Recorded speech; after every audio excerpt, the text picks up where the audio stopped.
Baik, Bismillahirrahmanirrahim. Assalamualaikum warahmatullahi wabarakatuh.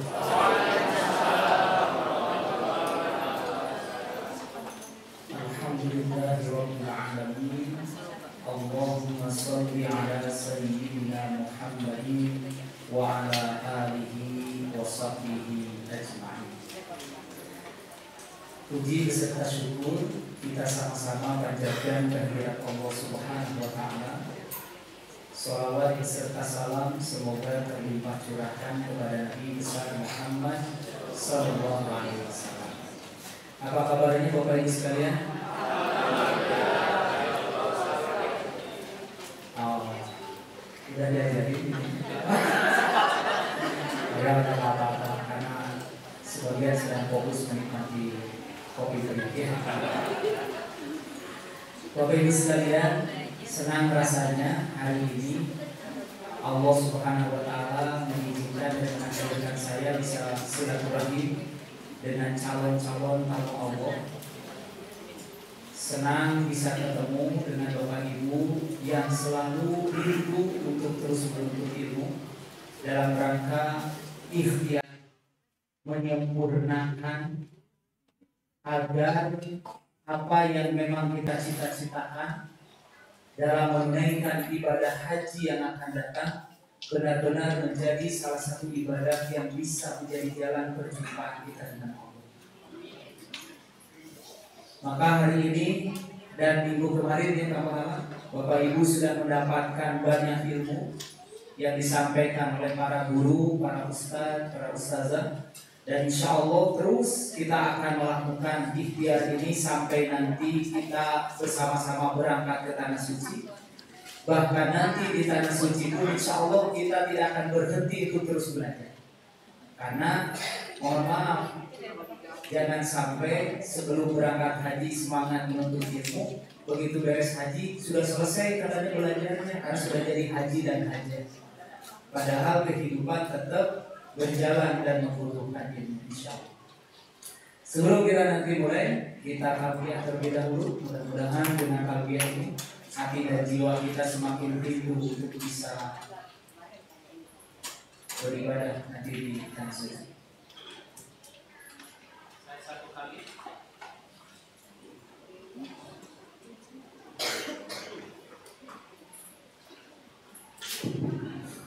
Ya, saya satu kali, Bapak Ibu satu kali. Labbaik Allahumma labbaik. Labbaik Allahumma labbaik. Labbaik la syarika laka labbaik. Labbaik la syarika laka labbaik. Innal hamda wan ni'mata لك والملك لا شريك لك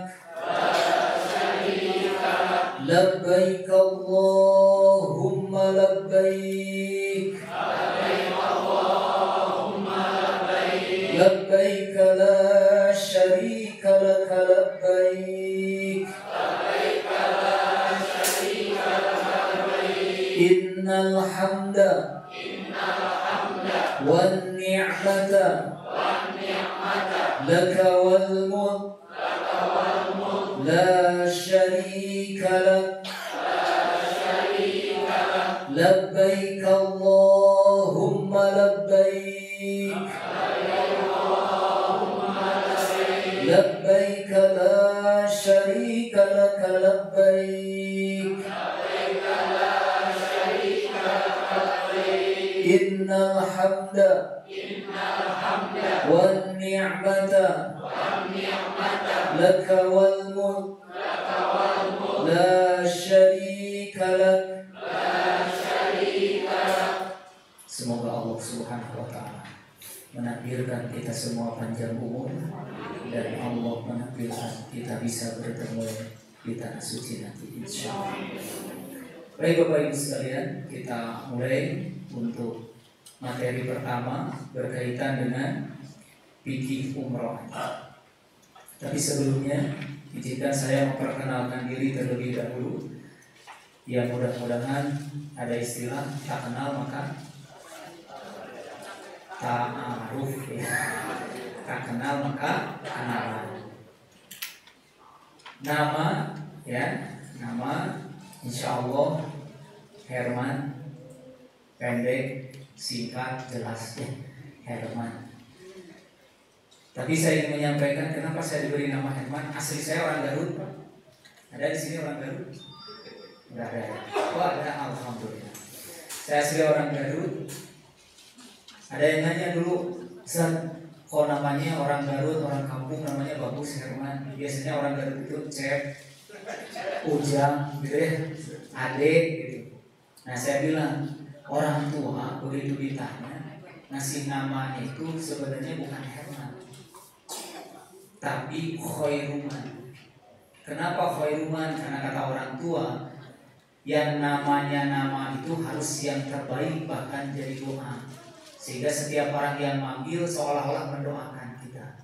Maka saat itu diberi nama Khairuman. Artinya apa? Sebaik-baik manusia. Jadi doa. Karena orang Garut Bapak Ibu biasa makan singkong, susah bilang Khairuman, susah. Akhirnya Herman. Itu yang mudah, simpel. Jadi kalau Khairuman susah katanya. Dan yang gampang aja Herman. Dan alhamdulillah sampai hari ini jadi namanya Herman. Tetapi ternyata niat baik itu selalu dibalas oleh Allah. Ternyata semakin kesini nama itu menjadi sesuatu yang penting, bahkan mempengaruhi. Saya ingat cerita masa lalu dengan sekarang. Contoh, dulu bapak-bapak yang lahirnya dulu Pak, saya nggak berani ngomong kolonial. Kalau sekarang kan milenial katanya. Yang sudah tahun dulu beli kopi itu ingat Pak ya, kopi hitam. Kalau di kampung itu kopi hidung, jadi hitam hidung sama itu Pak.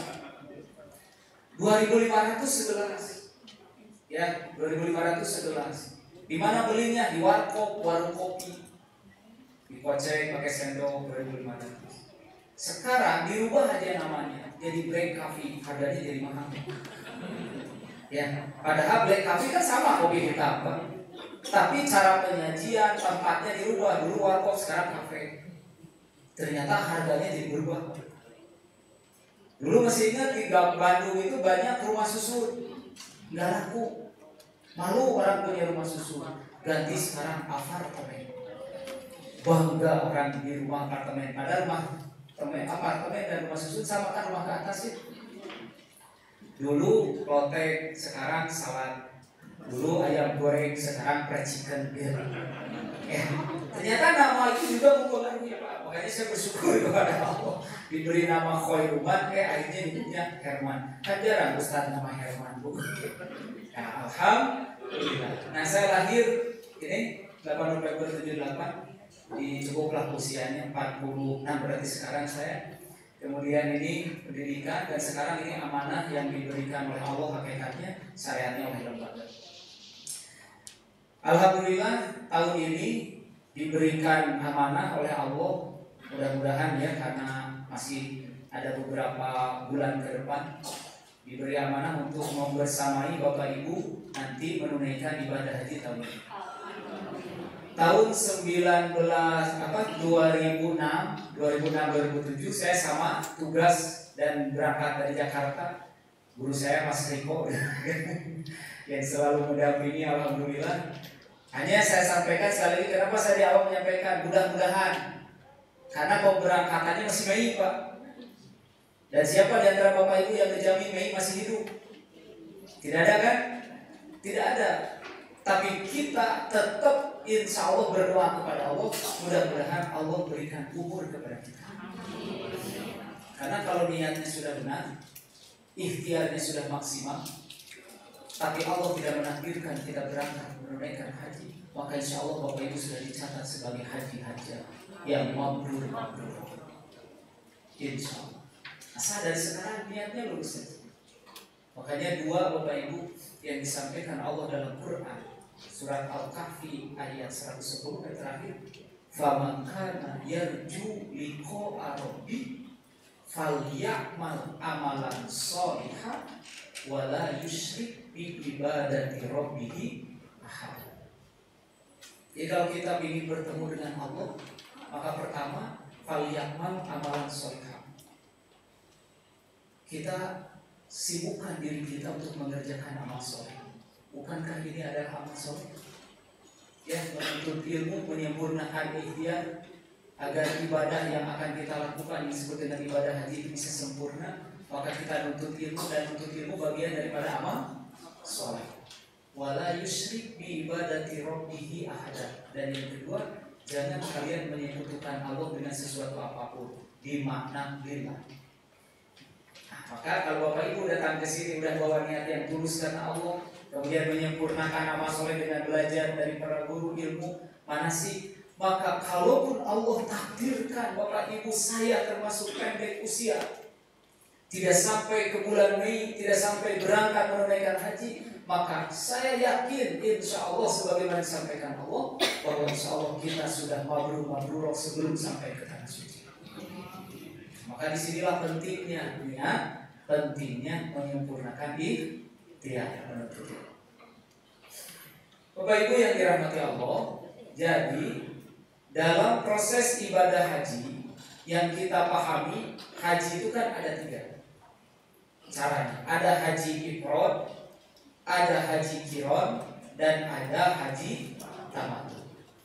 Nah, insya Allah biasanya yang dilakukan oleh Darut Tauhid itu akan sangat tergantung ya kepada Bapak Ibu sekalian. Yang diputuskan oleh KBIH Darut Tauhid biasanya kita akan mengambil hajinya haji tamattu. Kenapa haji tamattu? Karena itu yang lebih mudah untuk diikuti oleh kita. Karena kalau haji ifrad, haji qiran agak berat, itu berkaitan dengan menjaga ihrammu. Kan gitu ya nanti. Maka hari ini saya ingin menyampaikan kepada Bapak Ibu sekalian, kalau nanti ada beberapa perbedaan pendapat berkaitan dengan praktek, terutama dalam bab fikihnya, maka saya atas nama Darut Tauhid mempersilahkan perbedaan itu ada, tetapi harapannya untuk menjaga kekompakan kita, maka nanti perbedaan itu jangan sampai menjadi sesuatu yang besar, sampai akhirnya nanti di sana ramai. Saya mau ngambil yang ini, saya ngambil yang ini, padahal sama-sama nanti Darut Tauhid. Jadi perbedaan yang tetap kita akomodir, mempersilahkan. Saya meyakinnya kayak tadi wudu gitu deh. Wudu kan perbedaan pendapat tuh. Ada menurut mazhab Hanafi, Maliki, Syafi'i, ya silakan. Tapi nanti jangan sampai memaksakan pendapat kita kepada orang yang berbeda. Nah, gitu ya. Maka kami sekali lagi dari Darut Tauhid berharap sekali lagi di saat nanti kita melaksanakan ibadah di sana, kita jaga dulu kekompakan kita tanpa menyampingkan hal-hal yang penting dalam ibadah. Karena di sana kalau bicara ibadah haji, Bapak Ibu, ibadah fisik. Fisik itu sangat dipengaruhi oleh hati. Kalau hatinya dongkol, marah karena beda pendapat, udah fisik capek, hati dongkol, biasanya stres. Tapi kalau sekarang perbedaan itu dianggap sesuatu yang biasa, hati kita senang, hati kita bahagia, maka capek itu menjadi tidak memberatkan kita. Dan sebagai contoh ibu-ibu yang suka nyuci, ya, kalau hatinya sedang bahagia, nyuci itu sambil bernyanyi. Nyanyinya enak, tapi kalau sedang capek, hatinya dongkol, sambil nyanyi juga, tapi nyanyinya gak enak. Karena sambil marah-marah gitu. Nah, maka disinilah nanti berkaitan dengan haji yang kita ambil. Nah, sehingga Bapak Ibu yang dirahmati Allah, ini kali ini bicara tentang keutamaan. Nah, saya yakin ini mah nanti Bapak Ibu bisa lihat ya keutamaan biar memotivasi. Jadi kalau Bapak Ibu sekarang menunaikan ibadah haji atau umroh, maka inilah pahala balasan yang dijanjikan Allah kepada kita. Maka di sini disebut dengan keutamaan haji dan umroh. Silakan, jadi satu diampuni dosa oleh Allah, terutama dosa-dosa kecil ya, bukan dosa besar, tapi dosa kecil. Kemudian biaya yang dikeluarkan sama dengan fisabilillah, Artinya berjuang membela agama Allah. Makanya gak usah khawatir. Contoh, sekarang takbir Allah ya dinaikkan. Berapa sekarang Bapak Ibu? 49, taruhlah dibulatkan 50 berarti. 50 tuh keluar. Ya udah, karena itu sudah diputuskan, kita terima saja. Kita berdoa kepada Allah, mudah-mudahan rezeki yang kita keluarkan mudah-mudahan selalu digantikan oleh Allah. Daripada sekarang kita marah-marah, tidak menerima, tapi tetap berangkat, capek. Karena itu bukan lagi ranah kebijakan kita. Ya, kita ikuti sambil berdoa, mudah-mudahan Allah berikan rezeki yang lapang kepada kita, maka kita bismillah keluarkan rezekinya, maka nanti dijadikan oleh Allah sebagai jalan fisabilillah. Kemudian mendapat pahala jihad. Bila meninggal termasuk syahid, diterima doanya diri dan orang lain. Makanya hadis Nabi mengatakan orang yang baru pulang haji itu bisa memberikan syafaat atau pertolongan kepada 400 keluarga. Makanya kalau Bapak Ibu pulang haji atau umroh suka datang tetangga ke rumah, tolong doain saya, karena orang yang baru pulang haji insya Allah doanya masih dijawab. Nah gitu Pak, kayak di sini diterima doanya. Nah Bapak Ibu yang dirahmati Allah, kalau melihat dari mana haji itu adalah menyengaja memenuhi undangan Allah untuk mengunjungi Baitullah di tanah suci dengan melaksanakan ibadah tertentu. Nah hajinya sendiri itu adalah wukuf. Jadi haji bisa dimaknai wukuf. Kenapa? Karena dari rangkaian ibadah haji yang sekian banyak yang tidak boleh ditinggalkan oleh seluruh jamaah baik yang sehat ataupun yang sakit adalah wukuf. Makanya nanti di saat Bapak Ibu melaksanakan wukuf, semua jamaah yang menunaikan ibadah haji semua harus hadir di tanah Arafah. Untuk apa? Melaksanakan wukuf, termasuk yang sedang sakit sekalipun. Nah, gitu ya. Jadi kalau orang melaksanakan ibadah haji terus tidak wukuf, maka tidak haji. Beda dengan bab-bab lain yang nanti kita sampaikan. Maka sabda Rasulullah SAW, haji itu wukuf di padang Arafah. Oleh karena itu, haji dalam arti sempit sering diistilahkan dengan nama wukuf.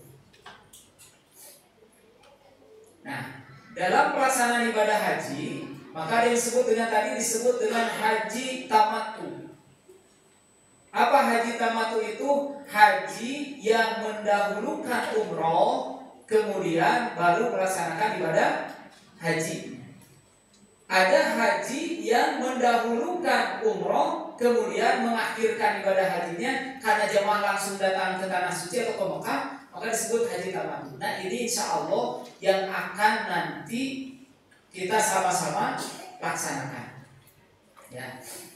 Nah, jadi terdiri dari dua ibadah haji itu. Satu ada umrohnya, dua ada ibadah hajinya.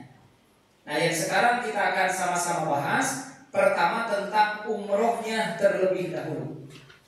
Ya.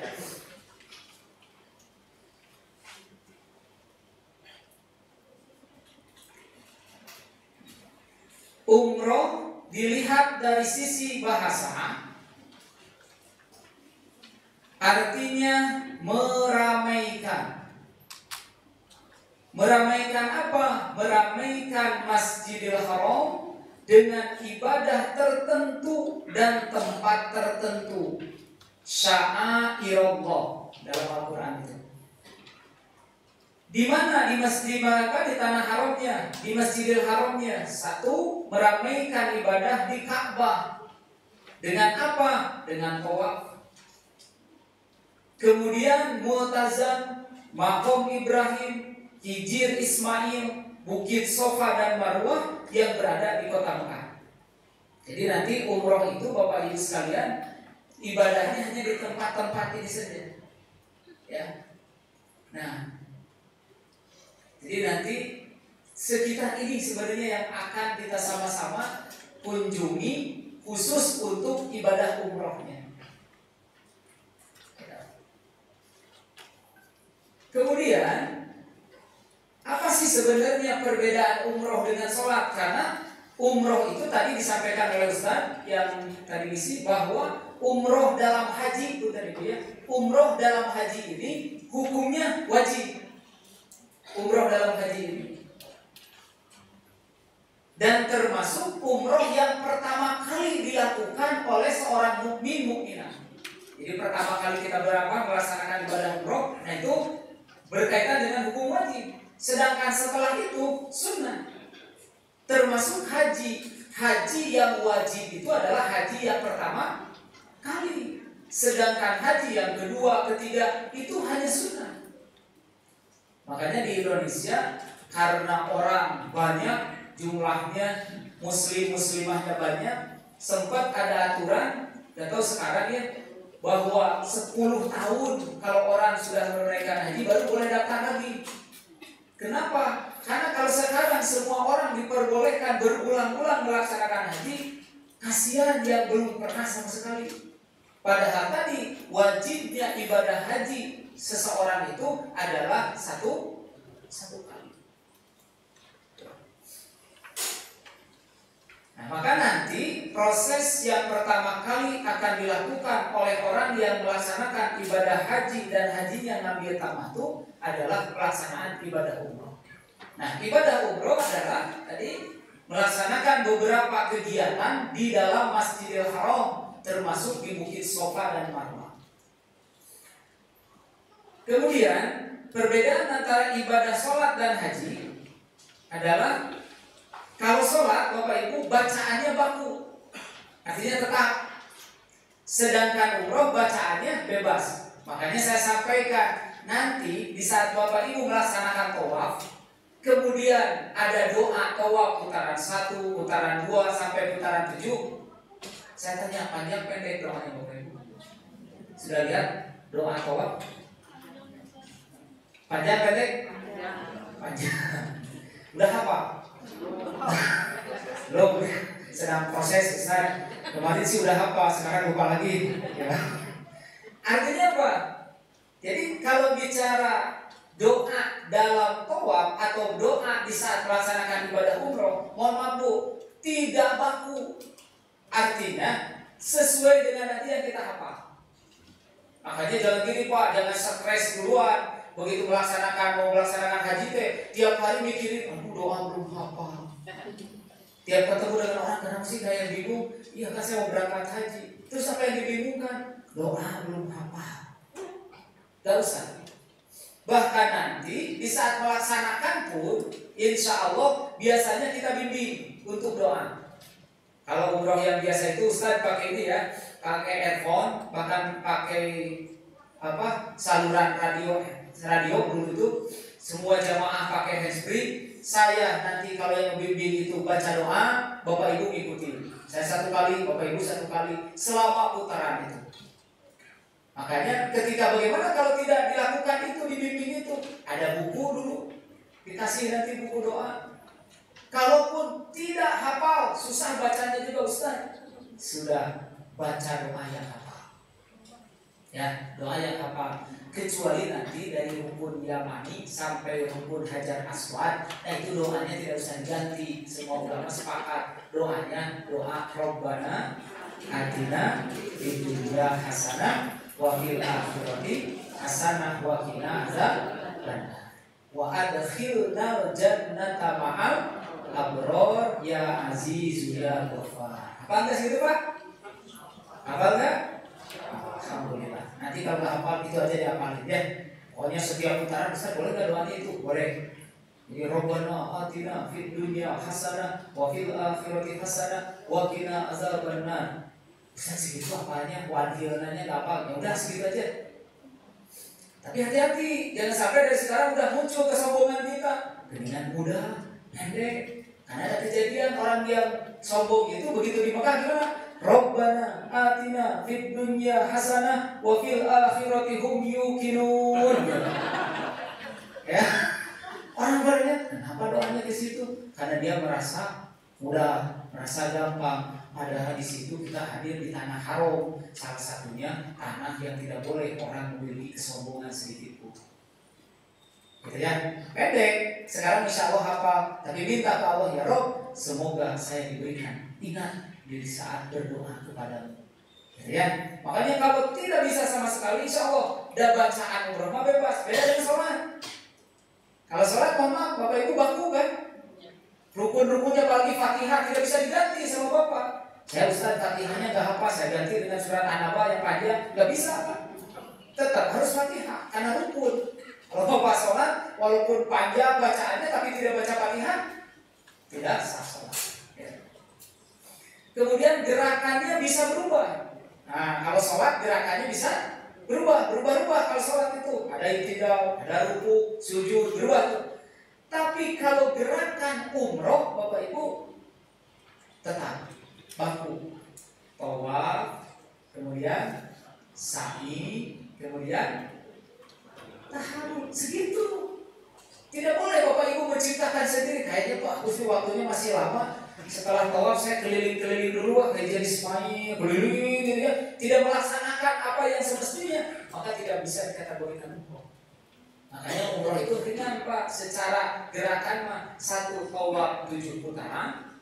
Tinggal nanti dipelajari, kita akan sampaikan 7 putaran itu ada yang bisa jadi batal. Kenapa? Nanti kita pelajari. Tapi minimal gerakan tawaf itu atau gerakan umroh itu ada 3. 1 tawaf mengelilingi Ka'bah selama 7 putaran. Setelah itu Bapak Ibu melaksanakan sa'i, dan ada sebelum sa'i itu kan ada sholat dulu. Tapi yang penting itu adalah sa'i, kemudian apa? Tahalul. Selesai. Ya. Ini. Kemudian kalau sholat waktunya terbatas, tempat bebas. Jadi kalau sholat mah waktu terbatas, tempat bebas. Bapak Ibu sholat zuhur harus di waktu zuhur, sehingga waktunya terbatas. Hanya kalau Bapak Ibu sholat boleh dimanapun. Terminal sholat boleh, bahkan dalam pesawat. Tadi kayak Bapak Ibu jangan di atas pesawat, karena kebanyakan orang sholat di atas pesawat Pak. Ya bukan di atas kendaraan. Masa Bapak lagi duduk di dalam tiba-tiba naik ke atas kendaraan. Tapi dalam kendaraan boleh itu sholat itu. Tapi kalau umroh waktu bebas, tempat terbatas. Waktunya bebas. Bapak Ibu mau umroh bulan apapun boleh. Sekarang berangkat umroh, pulang ke Indonesia, mau pergi lagi, boleh tuh. Dalam 1 bulan mau 2 kali, mau 3 kali umroh, boleh. Kapanpun waktunya. Hanya tempatnya terbatas. Hanya bisa dilakukan di mana Pak? Di Masjidil Haram. Di Indonesia sekarang banyak tempat-tempat untuk manasik yang tempatnya sudah disetting sebagaimana di Mekah. Ada Ka'bahnya dibuat gede Pak. Ada tempat sa'inya. Kata Bapak Ibu telah umroh kesana jauh mahal, mau di sini aja umrohnya. Kan sama ini ada Ka'bahnya Ustaz, ada sa'inya. Gak bisa Pak, tidak dikatakan umroh kecuali ke tanah suci. Makanya tempatnya terbatas, hanya waktunya bebas. Kemudian tidak ada halangan. Artinya kalau sholat itu, mohon maaf Pak, tidak ada halangan. Kecuali yang diperbolehkan secara syar'i, orang yang boleh meninggalkan sholat itu hanya orang yang hilang akal. Kalau wanita yang sedang haid atau nifas, selebihnya tidak boleh sholat itu ditinggalkan. Hanya nanti ketika kita berangkat dari Indonesia di pesawat, gimana Ustaz? Waktunya terlewat tuh sekian. Nah, tadi kan ada beberapa pendapat. Bagaimana nanti dari tauhid? Ketika kita dalam pesawat sholat Ustaz, apakah tetap sholat atau nanti dikodok di pas di bandara? Maka insya Allah kalau di Darut Tauhid tetap kita akan melaksanakan sholat. Nabi Muhammad Imam Syafi'i menghormati waktu sholat dengan cara apa? Sholat dalam pesawat dan wudunya tayamum. Ya. Jadi nanti yang diambil oleh Darut Tauhid adalah melaksanakan sholat tetap di waktunya dengan tayamum. Adapun nanti zuhur asar bagaimana? Dijamak. Nanti mungkin akan disampaikan juga berkaitan dengan bagaimana praktek tayamumnya. Bapak Ibu sudah tahu kan bagaimana cara tayamum? Udah ya? Udah Bu. Ini jawab kalau udah, kalau belum. Kalau udah ya udah. Udah belum Pak? Sudah belum? Ya. Memang di kita itu kalau ditanya itu membingungkan ya. Mau jawab belum malu. Gak ada teman yang belum. Ya tapi memang kewajiban aja disampaikan. Tapi yang jelas ini Pak, di sholat itu tidak ada halangan. Makanya jangan sekali-kali berani meninggalkan sholat itu. Tidak mampu berdiri sambil duduk, tidak mampu sambil duduk sambil berbaring, tidak sambil berbaring hanya bisa dengan isyarat, berarti sholat dengan isyarat. Kalau sudah tidak bisa beristirahat, tidak bisa bernapas, tidak apa-apa harus sholat. Ya, gitu ya. Coba sudah tidak bernapas pun tetap ada kewajiban di sholat itu, saking wajibnya sholat. Ya, makanya sholat itu tidak ada halangan. Hanya kalau umroh Pak, ada syarat umroh itu apa? Mampu. Karena umroh bukan hanya sekedar bicara tanda kutip orang bisa sehat fisiknya saja, tapi ada syarat istitoah itu termasuk di dalamnya kemampuan biaya. Gitu. Kemudian sholat tidak boleh ditangguhkan dan diwakilkan. Oh, tidak boleh Bu ditangguhkan. Makanya dalam Al-Quran surat Al-Ma'un ada ayat fawailun lil musallin, celaka bagi orang-orang yang suka sholat. Allazina hum an sholatihim sahun, yaitu orang-orang yang ketika sholat lalai. Lalai itu kalau lihat dari tafsir dua, satu lalai waktunya menunda-nunda, bentar sebentar lagi nanggung. Yang kedua lalai hatinya, fisiknya berdiri sholat, tapi hati dan pikiran tidak pernah dia ingat sedang sholat. Maka itu dikatakan orang yang lalai. Nah, termasuk dalam menangguhkan waktu, apalagi diwakilkan. Kata bapak, mau kemana? Mau sholat? Titip ya. Saya lagi nanggung dari sini kerjaan, nantilah saya kasih sekian. Gak bisa Pak, diwakilkan. Sedangkan umroh boleh ditangguhkan dan boleh diwakilkan. Mau berangkat sekarang, kayaknya ada acara di keluarga, dah berarti saya tunda umrohnya. Boleh, gitu ya. Nah makanya sekali lagi inilah beberapa perbedaan antara sholat dengan umroh. Kemudian sholat lebih baik berjamaah. Tuh, kalau sholat itu lebih baik berjamaah. Sedangkan umroh lebih baik sendirian. Artinya apa? Lebih baik sendirian itu.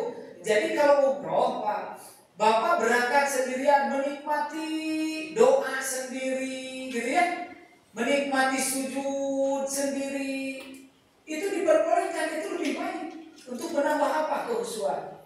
Makanya nanti saya syaratkan ketika Bapak Ibu sudah ada di Masjidil Haram, sudah ada di Masjid Nabawi, nanti di saat haji usahakan jangan sampai banyak kumpul ngobrol, jangan. Kumpul boleh, tapi ngobrol hilangkan atau kurangi. Nah, cara biar tidak ngobrol, jangan terlalu dekat dengan orang Indonesia lagi.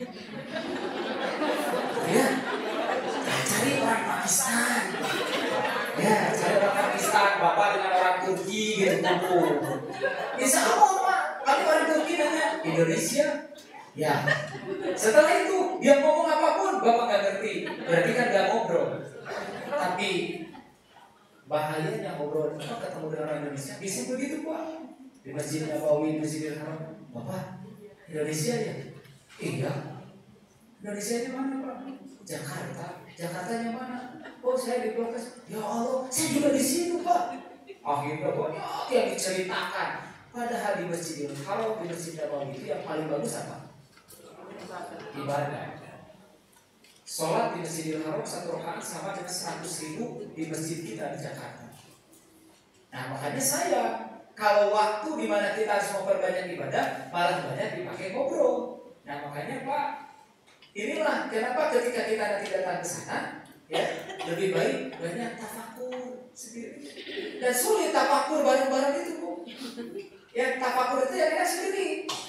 Tapi hati-hati di sana juga, jangan sampai kalau yang apalagi yang namanya ibu-ibu perempuan tidak boleh pergi kemanapun sendirian. Ya jangan sampai ibu ini kemana kalau begini nggak tahu Pak, dari pagi nggak ada. Oh nanti repot ya. Karena dulu tahun 2007 ya saya di 2006 di saat di Mekah 2007 ada jamaah yang mohon maaf Bu hilang 2 hari. Hilang 2 hari. Akhirnya Bu kita bingung udah nyari, saya di Masjidil Haram tuh dulu gininya nungguin Dan nyari mah susah tuh, bayangin orang jutaan gitu kan dicari. Dulu dia doa ya Allah mudah-mudahan si ibu bisa kembali. 2 hari ada yang terima. Saya tanya, ibu dari mana? Saya itu kan setelah tawaf sunnah, kemudian sholat, terus ambil air jam-jam, pusing, karena sendirian ke belakang, pusing. Dan tahu gimana lah ceritanya, tiba-tiba saya sadar sudah dibawa ke maktab orang lain, tapi orang Indonesia. Akhirnya di sana saya istirahat 2 hari. Setelah 2 hari saya lihatin gelang saya, makanya gelang itu tidak boleh hilang, nanti Pak. Dan itu gelang itu tanda pengenal kita selama di sana, alamat kita selama di sana. Diperlihatkan akhirnya dan terima lagi. Nah makanya usahakan ibu bergerak kemanapun, diusahakan dengan sendiri selama nanti di sana. Ya. Baik, selanjutnya ketentuan ibadah umrohnya. Pertama, syarat umroh. Syarat umroh ialah ketentuan yang apabila tidak terpenuhi salah satunya, maka gugurlah kewajiban umrohnya. Nah, jadi Bapak Ibu, syarat umroh ini harus terpenuhi semuanya. Kalau tidak terpenuhi salah satunya, maka gugur ibadah umrohnya. Kalau gugur itu berarti tidak sah umrohnya. Apa saja? 1, Islam. Ya, Islam. Kemudian yang kedua, balik. Ketiga, merdeka. 4, berakal sehat. Kalau merdeka itu bukan 17 Agustus bukan ya? Yang merdeka, saya juga merdeka. Jadi merdeka itu bukan sebagai budak, bukan sebagai hamba sahaya. Dan insya Allah kalau di Indonesia saat ini saya pikir sudah tidak ada, bahkan Islam sudah melarang yang namanya budak ini. Kemudian berakal sehat. Dan insya Allah syarat-syarat ini ya terpenuhi, termasuk yang terakhir istiqomah. Semua sudah selesai Ibu pelunasannya? Belum ada pengumuman ya. Tapi insya Allah yang porsinya udah semua kan? Udah semua, alhamdulillah. Tapi kalau besok lusa ada pengumuman pelunasan, mau dilunasin? Ya. Berarti insya Allah berarti Bapak Ibu itu istiqomah mampu semuanya gitu. Kan kalau dari sekarang Ustaz saya bingung ini nanti lunasinnya gimana? Ya kita harus cari solusi dari sekarang kan Bu ya. Gitu. Nah artinya istiqomah, mampu secara finansial, kemudian fisik juga insya Allah Bapak Ibu mampu. Makanya usahakan dari sekarang Bapak Ibu banyak olahraga. Karena kemampuan kita hanya bukan diukur dari materi saja, tapi nanti ibadah haji itu banyak menggunakan fisik. Mekah ke Mina, Mina ke Arafah, Arafah ke Muzdalifah, Muzdalifah ke Mina lagi, sampai Nafar Sani tanggal 13. Baru nanti pulang lagi ke Mekah. Nanti di Mekah ada yang baru melaksanakan tawaf ifadah, ada yang tawaf ibadahnya tadi didahulukan di tanggal 10. Nah itu nanti dibahas dalam alur haji. Tapi yang jelas kebayang Pak, perjalanan yang begitu panjang dan boleh jadi istirahatnya juga terbatas. Kalau tidak memiliki fisik yang kuat, yang sehat, sangat berat nanti di saat melaksanakan ibadah haji. Makanya kalau harapan kami, kalau di Bandung sih biasanya di Bandung itu ada ini, setiap Sabtu itu jamaah haji itu olahraga bareng. Ya kalau di Bandung ada tempat olahraga Gasibu. Setiap Sabtu tuh jamaah pada janjian di grup tuh. Ayo kita olahraga di Gasibu, jalan kaki, belajar tawaf 7 putaran. Jadi di Gasibu muter jalan kaki. Ada yang di Gor Saparua sama tuh muter olahraga sambil ngecek gimana kekuatan. Makanya ada bapak-bapak berapa putaran Pak? Saya udah 12. Woi, bid'ah itu 12, tawaf kan 7. Kan ini malah latihan, bukan tawaf gitu. Tapi latihan kesehatan. Ada yang berapa baru 5, ayo hampir sampai 7 udah tawaf juga tuh gitu. Nah, tapi ngecek kesehatan kita. Karena ngecek kesehatan, karena haji sekali lagi harus mampu secara fisiknya juga. Kemudian Bapak Ibu yang dirahmati Allah, rukun umroh. Tadi syarat sah ya. Kemudian sekarang rukun umroh. Rukun umroh ialah ketentuan yang apabila tidak terpenuhi maka umrohnya tidak sah.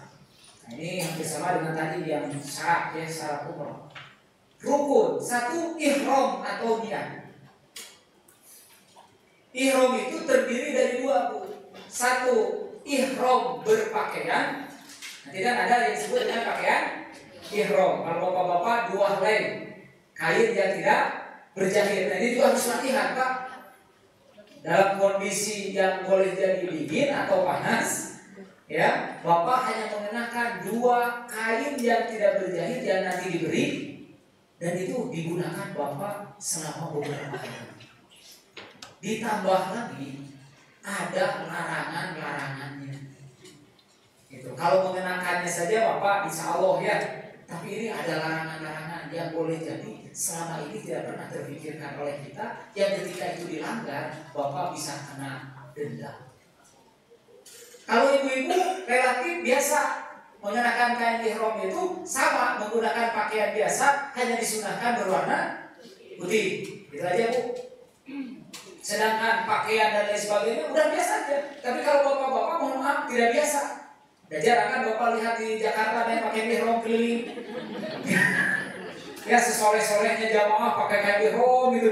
Belanja ke Tanah Abang pakai kain ihram gitu. Nggak ada Pak, berarti bukan pakaian biasa ini bagi bapak-bapak. Tapi kalau ibu-ibu mah tiap hari ke pengajian pakai kain ihram. Makanya pakaiannya putih-putih gitu kan ke pengajian. Tapi kalau bapak-bapak enggak. Nah, jadi satu nanti ihram. Jadi pakaian, yang kedua niat Pak. Ya, ihram itu nanti di mana? Di mikot. Nanti kita jelaskan di depan. Jadi ini ihram ini menjadi rukun, sehingga kalau bapak nanti tidak ihram satu tidak niat, yang kedua tidak menggunakan kain ihram atau pakaian ihramnya, maka dikatakan tidak sah haji.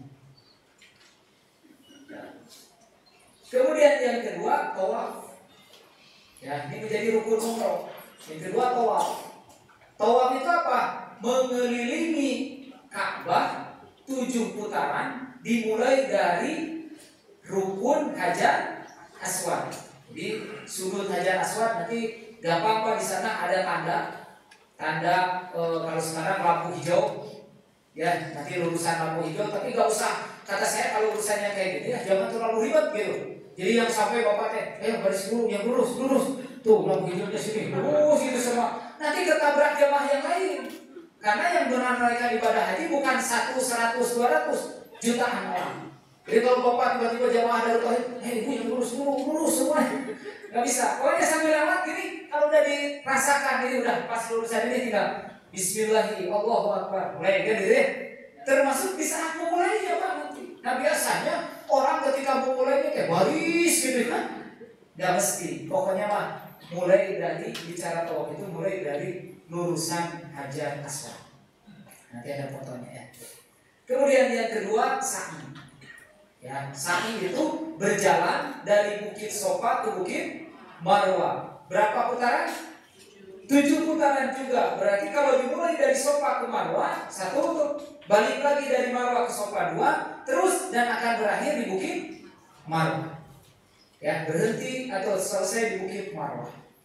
Baru setelah itu tahallul. Apa tahallul itu? Menggunting beberapa helai rambut. Apa? Menghalalkan dengan cara menggunting beberapa helai rambut.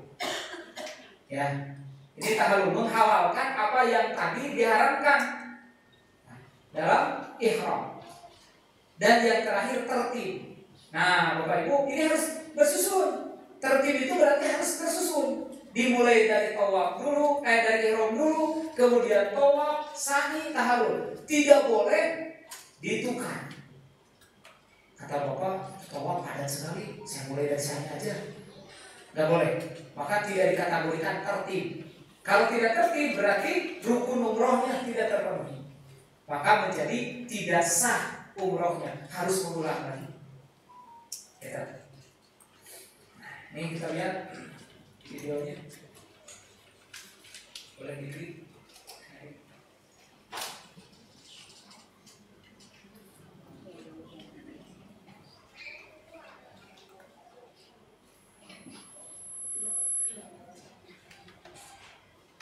Roh, tahallul dan tertib.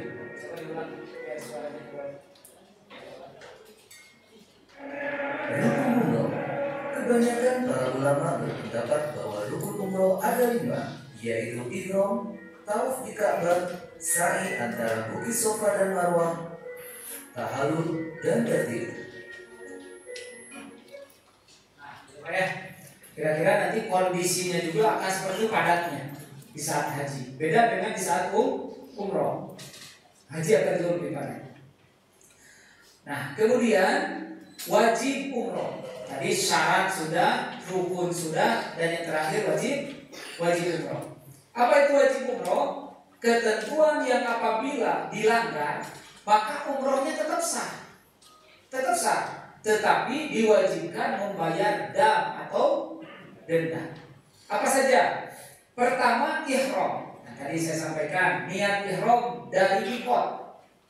Jadi contoh Bapak Ibu, kan nanti kita itu bisa jadi ngambil mikot itu kalau gelombang pertama, orang gelombang pertama. Berarti datanya kalau gelombang pertama kemana dulu? Mekah atau Madinah?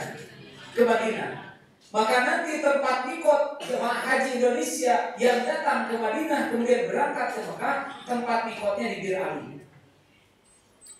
Di saat di Bir Ali, Bapak Ibu harus niat ihram, termasuk menggunakan pakaian ihram.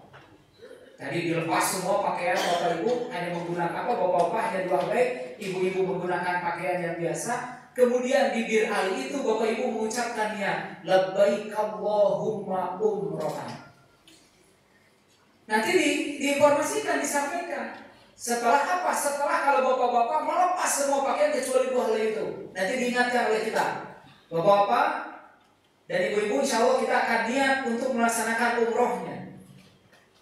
Maka biasanya diingetin bapak-bapak semua udah dilepaskan yang ada di pakaian bapak kecuali 2 helai. Ketika semua insya Allah Ustaz, maka kita akan bareng-bareng niat. Dipastikan dulu, karena pernah terjadi. Ini sering disampaikan, tapi prakteknya tetap ada aja orang yang lupa. Dulu 2007 sama Pak, begitu kita ngambil mikot karena dulu langsung datang ke Mekah, ngambil mikot di Qarnul Manazil sebagian, kemudian ada yang di King Abdul Aziz di Jeddah.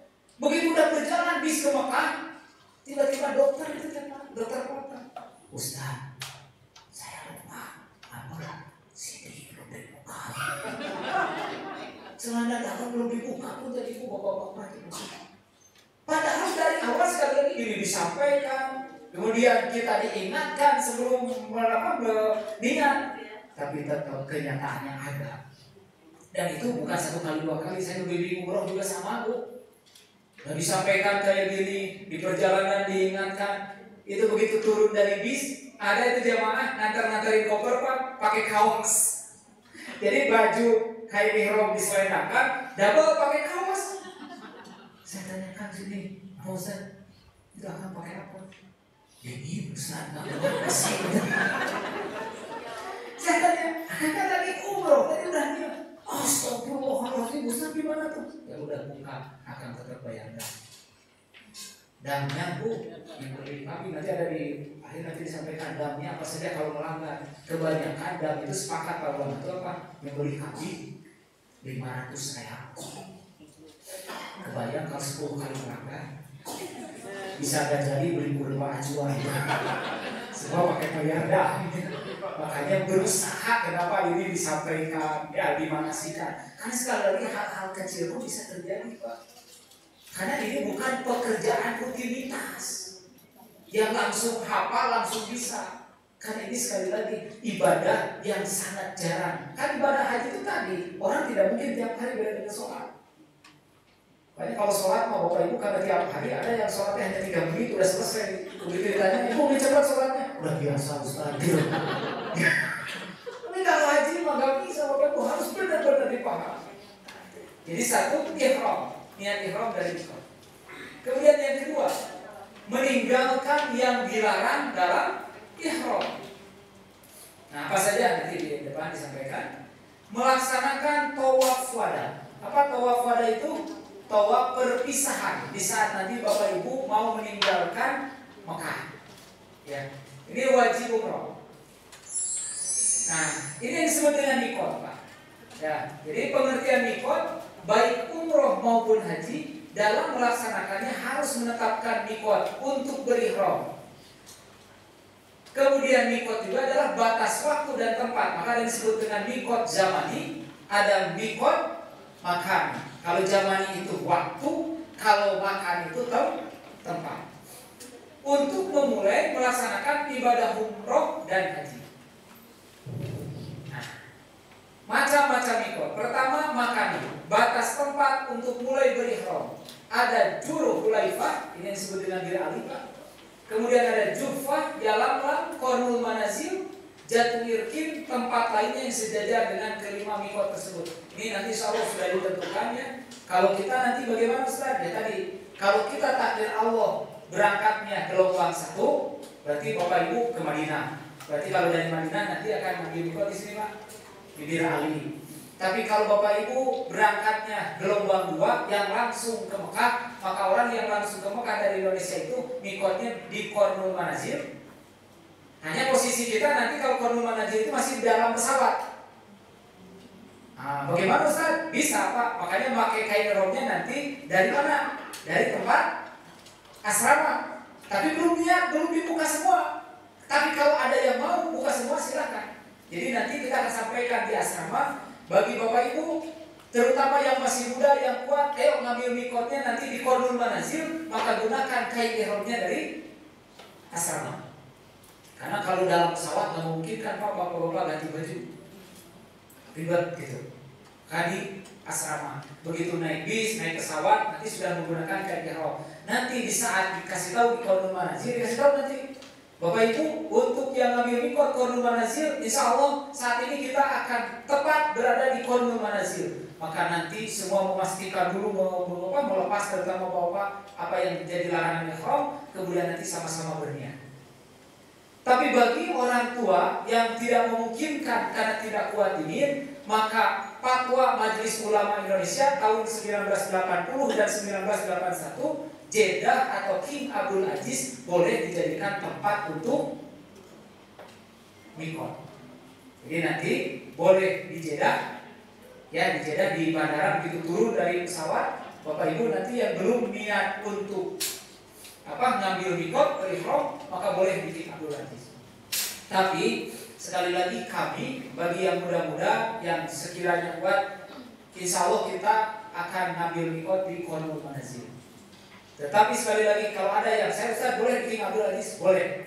Karena sekali lagi itu sudah ada fatwa dari Majelis Ulama Indonesia-nya bahwa King Abdul Aziz termasuk boleh dijadikan tempat untuk ngambil mikot. Itu Bapak Ibu ya. Nah kemudian ada mikot zamani, batas waktu untuk memulai berihram. Nah ini yang disebut dengan mikot zamani, waktu. Jadi kalau haji mah dari Syawal dengan terbit fajar 10 Zulhijjah. Jadi orang udah boleh berniat haji di sini Pak, bulan-bulan ini. Kalau umroh itu sepanjang tahun kecuali hari-hari yang dimakruhkan. Kapan hari yang makruh orang berumroh? Arafah, ya tanggal 9 Zulhijjah itu Arafah. Kemudian Nahar tanggal 10 Zulhijjah, hari penyembelihan, dan Tasyrik 3 hari setelah tanggal 10 Zulhijjah, 11, 12, 13. Ini hanya makruh bagi orang yang menunaikan ibadah umroh. Tapi selebihnya dipersilakan kalau umroh. Batas waktunya sekali lagi sepanjang tahun. Tapi kalau haji mohon maaf terbatas waktunya. Mikot zamani. Kemudian ini saya sampaikan ini yang disebut dengan orang yang ngambil mikot nanti kalau gelombang 1, atau di saat bapak-bapak nanti kalau ada yang berangkat umroh tentunya umrohnya ke Madinah terlebih dahulu. Nah biasanya ke masjid ini, ya ke Bir Ali.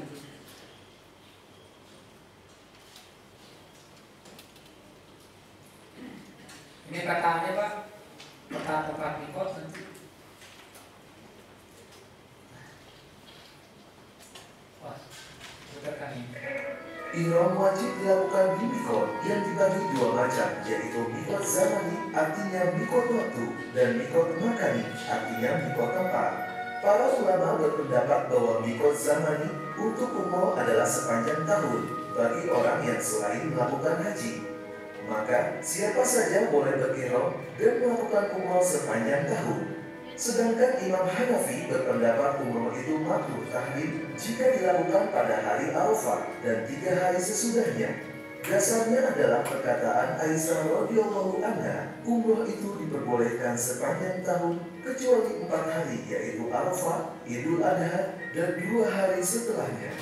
Adapun untuk mikot makani, maka manusia dibagi dalam 3 kelompok. Pertama, afaki, yaitu orang yang tinggalnya di luar kawasan mikot. Apabila ia ingin melaksanakan umroh, maka tidak boleh melewati mikotnya, kecuali dalam keadaan ihram. Rasulullah SAW telah menetapkan mikot bagi penduduk masing-masing wilayah. Diriwayatkan dari Ibnu Abbas radhiyallahu anhu, Rasulullah SAW telah menetapkan mikot untuk penduduk Madinah di Zulhulaifah yang kini dikenal dengan Masjid Bir Ali.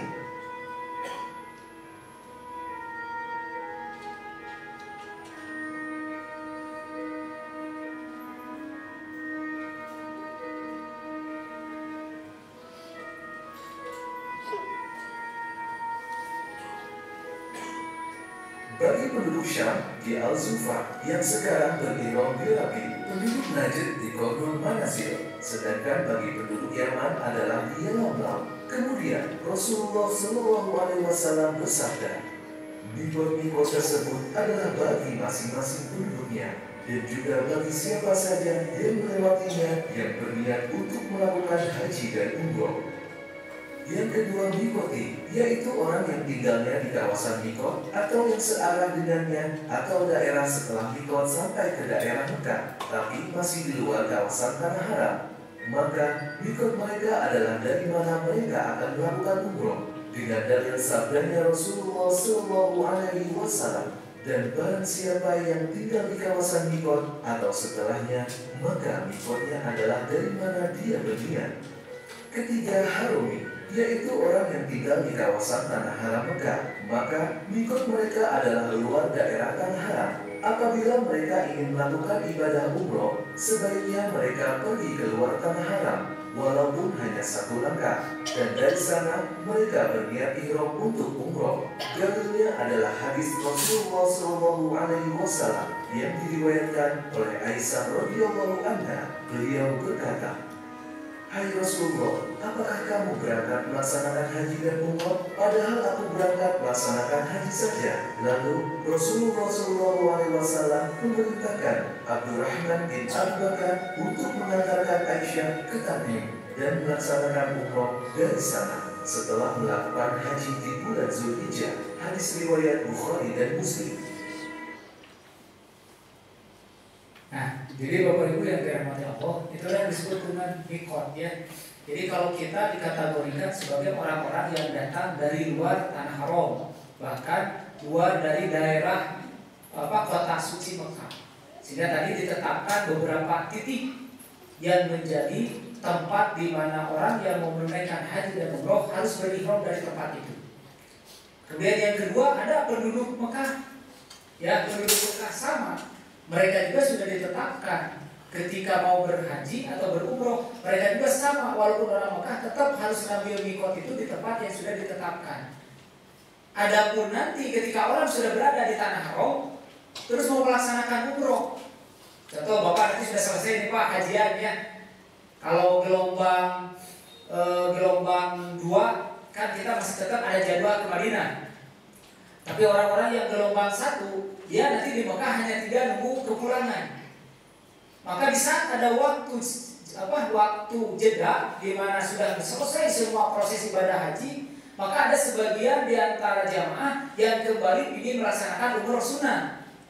Maka caranya bagaimana? Kalau berada di tanah haram, pergi tadi bisa ke sini ke Tanim, Masjid Aisyah. Di mana itu Ustaz? Ya jangan pikir di mana, nanti tinggal ngomong aja ke supir taksi Pak, ke Tanim gitu ya. Gampang, karena semua nanti diantar, nanti bahkan ditungguin. Kemudian kita tadi pakai kain ihram lagi di sana Pak. Setelah pakai kain ihram, biasa beberapa sunnah setelah mengenakan kain ihram, ada sholat ya dan lain sebagainya.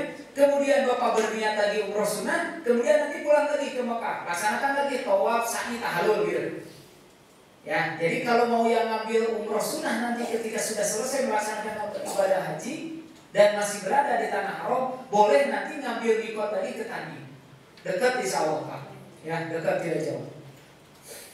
Kemudian ada juga Ja'rona atau Ji'rona, itu juga sama.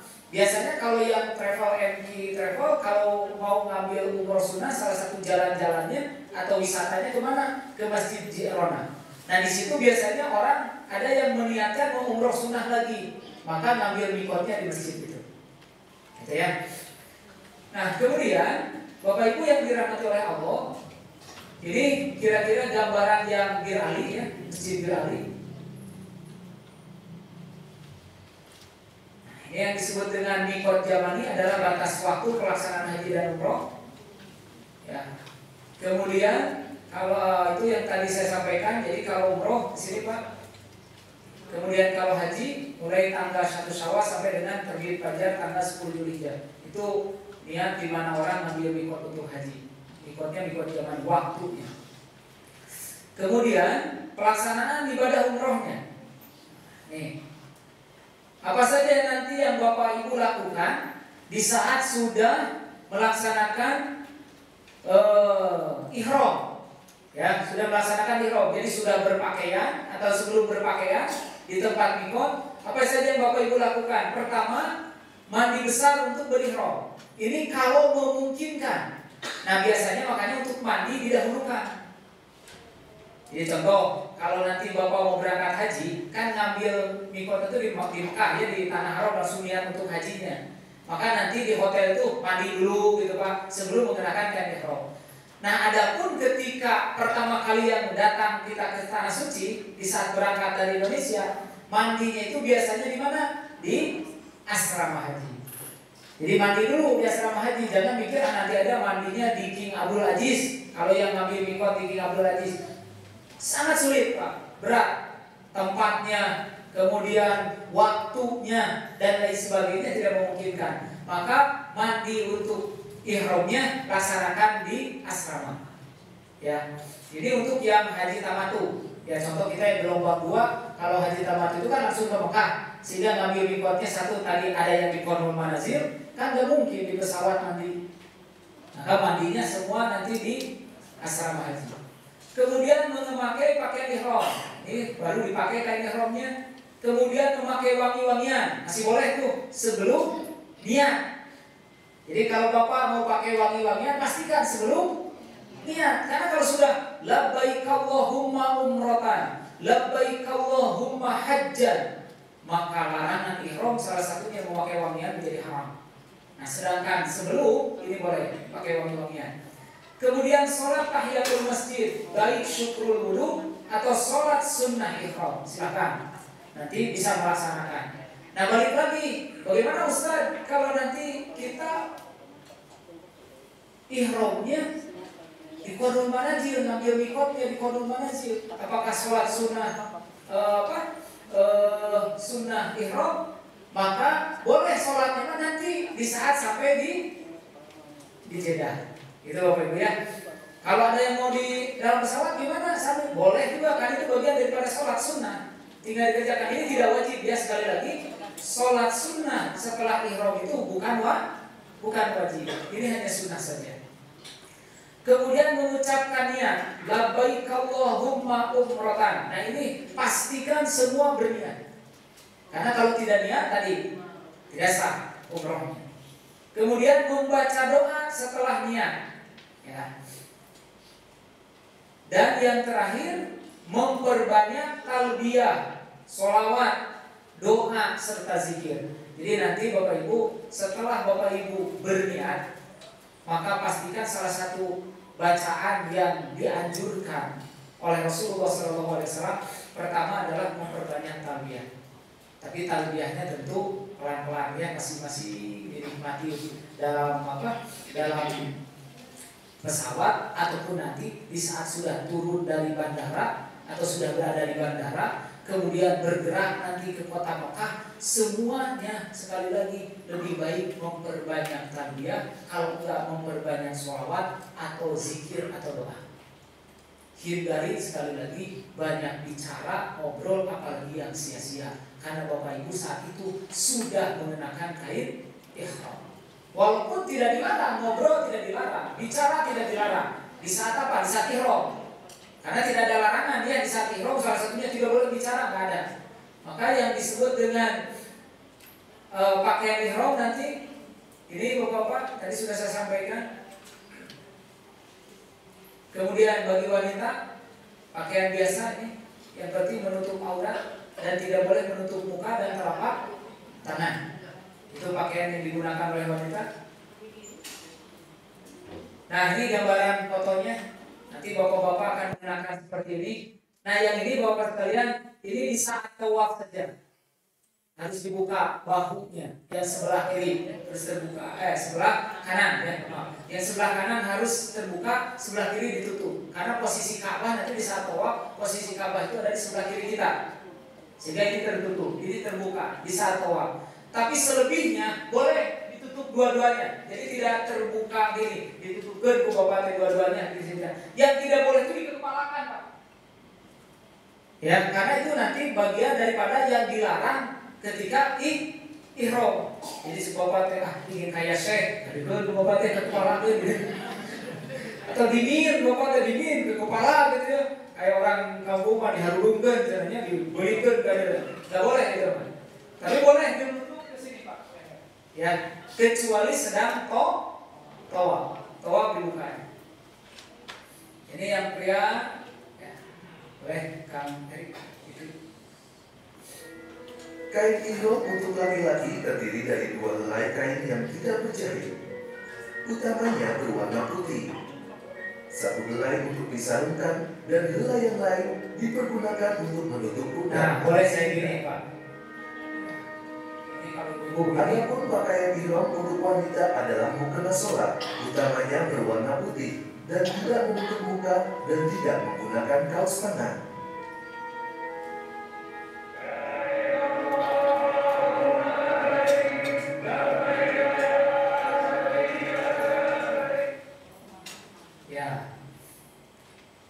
Larangan ihram. Nah, ini yang harus diingat oleh Bapak Ibu sekalian ya. Ini larangan selama Bapak Ibu tadi mengenakan ihram setelah niat sampai tahlul. Nah, ya, sampai tahlul, sampai halal lagi. Ini yang harus diingat oleh Bapak Ibu sekalian. Pertama bagi laki-laki dan perempuan. Ini berarti umum ya, laki-laki dan perempuan. Karena nanti ada yang khusus bagi laki-laki saja, ada yang khusus bagi perempuan. Memakai wangian atau pakai wangi-wangian, termasuk sesuatu yang ada wanginya itu dilarang dipergunakan. Contoh cuci tangan pakai sabun, tisu basah yang ada wanginya, semua yang kaitan ada wangi tinggalkan. Ngerti Bu, Pak? Nah, makanya jauhkan di saat Bapak Ibu ya. Di saat Bapak Ibu nanti sudah ihram, jauhkan sesuatu yang akan membuat Bapak Ibu kena sanksi atau kena denda. Nah, salah satunya Pak, wangi-wangian. Kayu putih. Apalagi biasanya Pak, fresh care. Pusing saya pakai fresh care sini. Nggak boleh, boleh ya.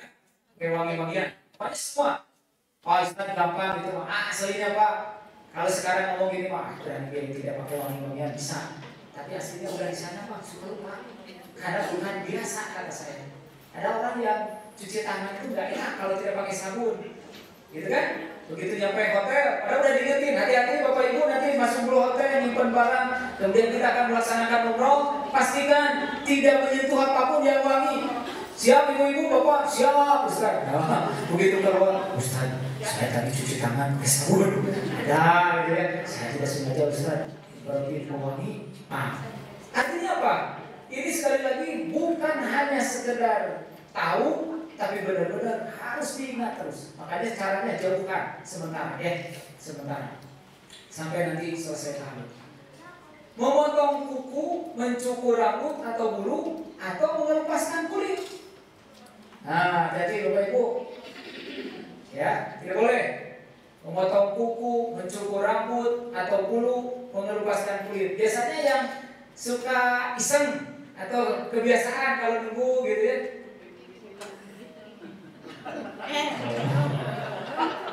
Bulu hidung biasanya banyak. Yang tidak sekarang tidak disadari itu ya, orang lagi duduk gini gitu. Tiba-tiba enak kayak gini. Nah, hati-hati itu. Ya, masuk di sini. Ya. Atau memotong kuku. Ustaz, enggak, saya enggak bawa gunting kuku. Digigit biasanya Pak. Atau kulit bibir. dikelupaskan dengan sengaja karena kering, dicabut, kecuali lepas sendiri. Ya kalau lepas sendiri bukan dikelupaskan oleh bapak, ini mah sengaja tuh kayak enak. Nah, itu masuk di situ melepaskan kulit. Ya. Kemudian berburu, menganiaya, membunuh binatang.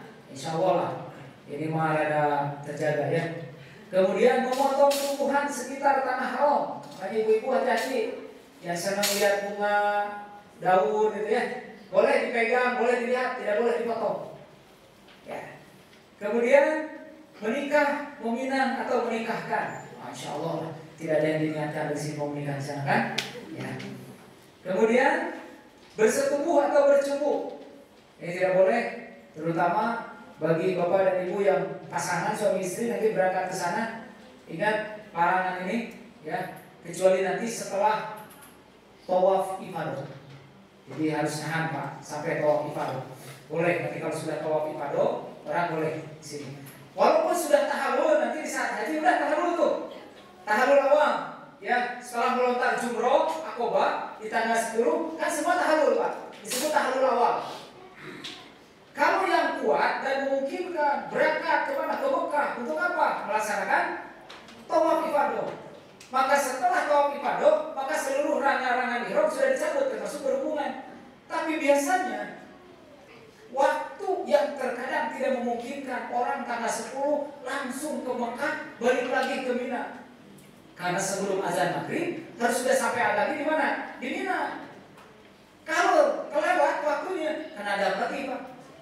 Nah biasanya kami tawaf ibadahnya diakhirkan setelah apa? Setelah pulang dari Mina ke Mekah, baru melaksanakan tawaf ibadah. Jadi lebih leluasa waktunya. Tapi kalau nanti ada yang mau berangkat, biasanya setiap orang dulu, seingat saya 2006 itu AA yang menyampaikan kata AA bagi bapak-bapak dan ibu yang masih kuat dan mau melaksanakan apa tawaf ibadah langsung sekarang, ayo bareng-bareng kumpul di mana? Bergerak Pak jalan kaki ke Mekah, baru pulang lagi ke mana? Ke Mina.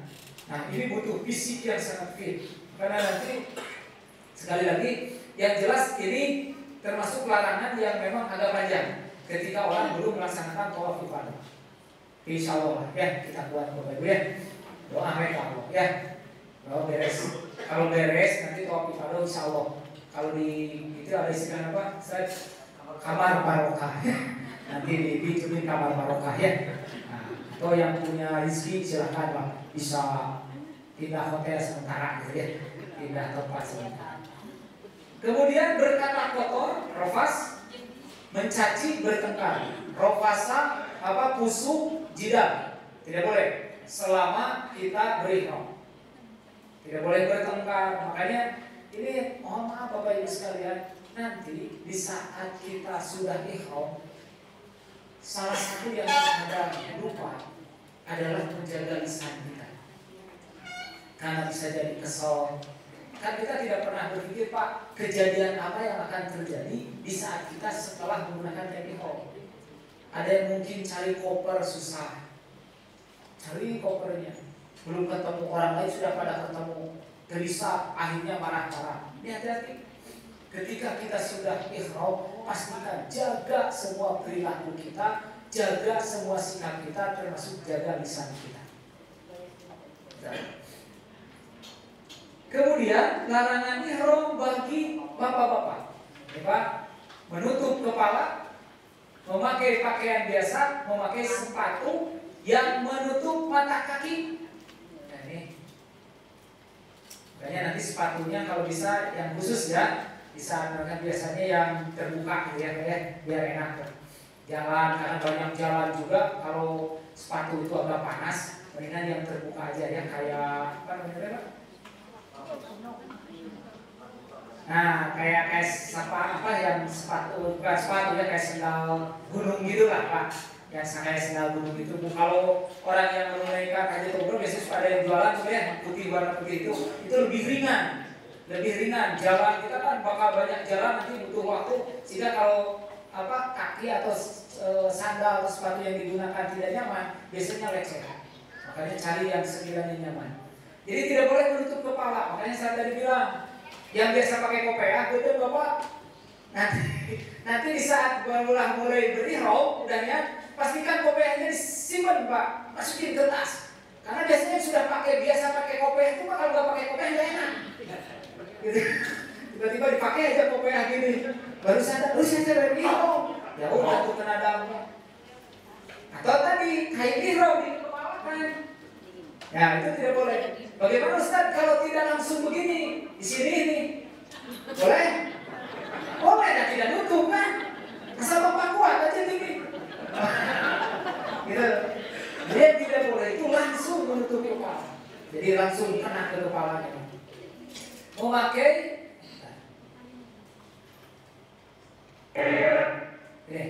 memakai pakaian biasa. Nah, makanya tidak boleh ya bagi Bapak. Tadi sudah ditentukan 2 helai kain yang tidak berjahit. Ibu pertanyaan Ustaz, bagaimana pakai sabuk? Boleh Pak, ada sabuk mah bukan pakaian, itu hanya aksesoris. Bawa tas boleh Ustaz? Boleh. Ya, tas ransel, tas gendong boleh, itu mah bukan pakaian, aksesoris. Terus kemarin ada yang bertanya di Bandung, Ustaz bagaimana kalau sekarang kan ada yang pakai apa namanya celana kain gitu Pak? Kain tapi tidak berjahit sama Ustaz, dicelanakan gitu, kayak pampers gitu ya. Tidak boleh. Karena di situ hanya disyaratkan 2 helai kain yang tidak berjahit, tidak ada tambahan apapun. Ya, makanya kami di Darul Tauhid tetap megang hal itu. Walaupun mungkin nanti ada orang atau pendapat yang membolehkan selagi tidak berjahit, tapi kami berharap kami pegang tetap hadis yang berkaitan dengan 2 helai pakaian yang tidak berjahit. Gitu Pak ya. Datang Bismillah aja beberapa hari, biarkan dingin dan lain sebagainya. Hanya beberapa hari, tidak lama. Kemudian memakai sepatu yang menutup mata kaki. Kemudian bagi wanita, ibu-ibu menutup muka. Ya, makanya orang bercadar saja, sebagian pendapat mengatakan harus dibuka ketika melaksanakan kegiatan ihram. Kalau kacamata Ustaz gimana? Itu bukan kaca muka. Ya, jadi boleh kacamata. Ya, jadi kalau kacamata boleh, makanya ibu nanti saya karena panas nanti tawafnya atau ihramnya mau kacamata hitam kata ibu teh. Boleh, selagi tidak menutup muka. Makanya yang dipakai ibu pastikan kacamata. Ya, kacamata. Jadi boleh. Kemudian berkaos tangan. Nah, makanya tidak boleh berkaos tangan karena tidak boleh menutup telapak tangan. Ibu. Ya. Ketika jemaah haji telah berniat, maka jauhi perbuatan rafath, fusuq, dan jidal. Juga larangan yang dibagi menjadi 3 bagian.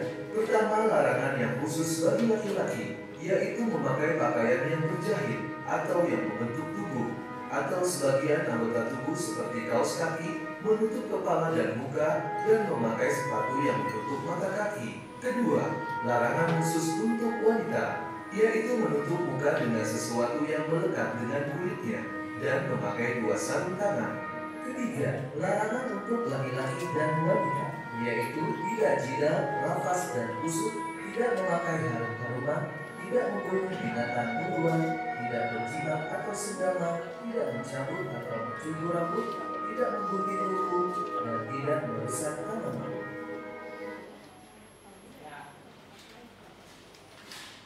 Nah, di sini kemudian nanti ketika sudah semua melakukan mikot niat ya di mikot, maka nanti kita akan memperbanyak talbiyah, sholawat, zikir dan doa selama di perjalanan. Nah, adapun ini informasi dam Bapak Ibu, ya informasi dam ini yang sudah disepakati. Pertama, kalau Bapak Ibu menutup kepala, tadi kata bapak-bapak menutup kepala nih Pak. Pria dan boleh memilih. Nah ini pilihannya Pak, memotong seekor kambing, sedekah 3 sok untuk 6 orang fakir miskin. 1 sok itu 3 kilo. Ya, jadi kalau 3 sok berarti 3 kali 3 berarti 9 kilo. Puasa 3 hari. Ini pilihan Bapak. Ya, kalau kita nanti melanggar larangan yang pertama berkaitan dengan menutup kepala. Kemudian merusak tanaman di tanah haram, tadi memotong rumput atau memotong pohon di sana sama, ya, hampir sama. Kemudian memotong rambut dengan sengaja. kemudian memotong kuku, kemudian memakai wangi-wangian, membunuh binatang. Nah, kalau membunuh binatang ini memotong seekor kambing atau pilihan sama. Kemudian bertengkar, melakukan akad nikah atau menikahkan, memakai pakaian yang berjahit bagi pria, dan menutup muka atau tangan atau telapak tangan bagi wanita. Ini damnya. Nah, ibu bertanya, Ustaz, gimana kalau benar-benar tidak sengaja? Kayak hal-hal yang kecil tidak sengaja itu mana? Contoh sini, biasanya terjadi tidak sengaja. Nah ini, bukan memotong rambut sebetulnya kalau tidak sengaja itu. Apa? Cabut, gitu ya. Kalau memotong mau pasti sengaja apa? Dan nggak mungkin bapak bawa guntingnya kecuali sengaja itu mah. Ini mah mencabut karena gatal, bapak ibu teh. Maksudnya bukan nyabut rambut, nyabut yang gatalnya. Tiba-tiba ada rambut yang tercabut. Nah itu maka dikatakan tidak sengaja. Maka ada pendapat yang mengatakan kalau seperti itu boleh dengan istighfar. Tetapi kalau di sini sekali lagi Bapak Ibu, kalau sengaja di sini, mau nggak mau harus mengikuti aturan yang ada di sini. Kalau ada di antara Bapak Ibu, Ustaz saya ada tidak sengaja saya yakin, ya silakan balik lagi. Ini sekali lagi adalah ketentuan yang sudah ditetapkan oleh para ulama, tentu berdasarkan ilmu yang mereka pahami, sebagaimana yang disabdakan Rasulullah. Tapi ketika kita ada pendapat lain yang lebih kuat yang menurut ibu ini juga bisa diambil, balik lagi kalau bicara perbedaan pendapat, silakan ambil yang sekiranya kita yakini. Ya, tapi kami di Darul Tauhid sekali lagi hanya punya kewajiban menyampaikan sebagaimana yang sekarang digunakan di kami. Gitu. Nah ini kira-kira Bapak, kalau nanti Bapak kena dam, menyembeli dan lain sebagainya, nanti diserahkan, diwakilkan, bahasanya kemana? Ke bank bisa Pak, diwakilkan, nanti bank yang akan ini. Kemudian tawaf, nah ini, ya, kalau memungkinkan nanti kita masuk dari pintu Babus Salam, kalaupun tidak, boleh memilih. Nanti tergantung nanti kita maktabnya di sebelah mana Pak, sehingga nanti datang pertama kali ke Masjidil Haram nanti kita akan dari pintu mana, ya. Kemudian membaca doa melihat Ka'bah, membaca doa melintas Maqam Ibrahim, kemudian melaksanakan tawaf.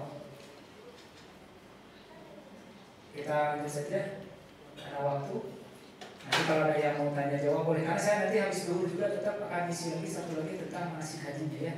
Oke, jadi ini gambaran tentang umrohnya terlebih dahulu. Nah ini istilah, apa istilah itu? Jadi bu ngangkat kedua tangan ya, ngangkat kedua tangan kemudian mengecup. Kenapa? Kan sunahnya mah langsung mengecup Hajar Aswadnya Pak. Tapi karena tidak memungkinkan dengan jumlah jamaah yang begitu banyak, tempat yang begitu padat, maka diperbolehkan hanya istilah. Jadi ngangkat kedua tangan di pas Hajar Aswad itu, kemudian dikecup. Ya, Bismillahirrahmanirrahim, Allahu Akbar, kemudian dikecup, jangan terbalik. Bismillahirrahmanirrahim. Kan isbah kita. Awas, hati-hati sunahnya kembali Pak, betul. Dikecup dulu, baru diangkat. Diangkat dulu, Bismillahirrahmanirrahim, baru dikecup. Jangan terbalik. Bismillahirrahmanirrahim. Balik ke tangannya. Kemudian berdoa di Mu'tazah, sholat sunnah ba'da tawaf searah dengan Maqam Ibrahim. Sekali lagi, ini bukan wajib. Jadi jangan sampai nanti ketika sulit karena orang di sini dekat Maqam Ibrahim, kita paksain di situ. Cari yang sekiranya nyaman. Ya, yang penting urusan apa, makanya kalau usah terlalu depan, tarik aja ke belakang. Ada tempat di belakang yang kosong, makanya nanti caranya bergiliran. Ya, kalau kita banyakkan, ya bergiliran. Biar apa? Biar semua bisa dapat keutamaan ini. Tapi jangan sampai juga merugikan orang lain, apalagi mohon maaf menyakiti orang lain nanti di sana. Berdoa setelah sholat. Sebelum meninggalkan tempat tawaf, menghadap pojok Hajar Aswad lalu mengucuk tangan istilah. Artinya apa? Begitu kita ke belakang ya, kita angkat tangan boleh. Ini juga sekali lagi sunnah. Ataupun dikerjakan silakan, tidak juga tidak mempengaruhi sah dan tidaknya pelaksanaan tawaf kita. Lanjut tawaf di Masjidil Haram. Nih, ya. Kasih yang tadi, ya. Wah, baik.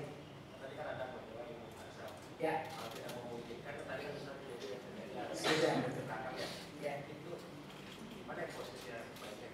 Baik, kan multazam itu adalah dinding di antara pintu dan sudut Hajar Aswad. Jadi ada beberapa meter ya, kurang lebih 1 meter atau 2 meter. Makanya caranya kita lihat aja lurusan di belakang, tarik ke belakang. Jadi kalau bisa memang di depan di situ, tapi kalau enggak tarik ke belakang.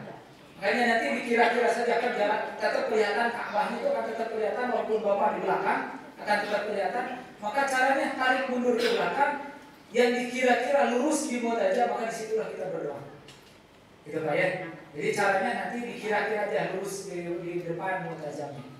Pokoknya antara pintu Ka'bah dengan Hajar Aswad. Nah itu tuh. Ini nih. Ya, ini pintu. Nah, ini tembok sampai sudut sini. Nah, ini yang disebut dengan multazam. Dinding.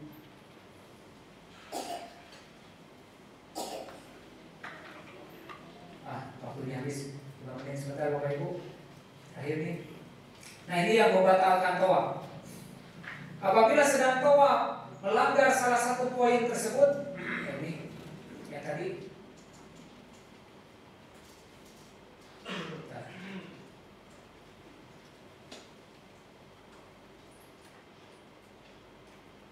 Nih, yang membatalkan tawaf. Batal wudu. Makanya tadi disampaikan oleh Ustaz ya, yang tadi bahwa ketika Bapak Ibu tawaf, maka salah satu syaratnya harus bersih dari hadas. Ya, bersih dari hadas berarti kalau hadas kecil kan wudu, kalau hadas besar kan dengan mandi atau halus. Nah, maka ketika Bapak sedang tawaf atau Ibu tawaf putaran kedua, kentut. Tapi Ustaz ada bunyi kentutnya juga. Saya aja yang ngerasa Ustaz. Tetap batal. Ya, tetap batal. Kemudian apa? Terlihat aurat. Terlihat aurat. Makanya pastikan ibu-ibu terutama ketika sedang tawaf pastikan dilihat, jaga auratnya jangan sampai terbuka. Bapak-bapak juga sama, Pak. Terutama kayak ihram, kenapa bagusnya pakai sabuk? Isi merosot, Pak. Kan lama kelamaan apalagi nanti kalau ada yang keinjak bahaya itu, Pak. Ya keinjak, tahu-tahu kayak ihramnya nggak ada yang bawah. Bayang itu jamaah umroh bisa kesiksa semua itu. Bapak doa aja terus gitu kan. Gitu. Ya makanya harus pakai sabuk bagus Bapak, cipuan. Dan bagus ke atas gitu ya, ke atas. Ke atas. Jadi jangan sampai mohon maaf lorot suka ada kan ya. Gitu. Terutama mohon maaf Pak yang MBA. MBA tahu Pak? Yang perutnya gede lah Pak.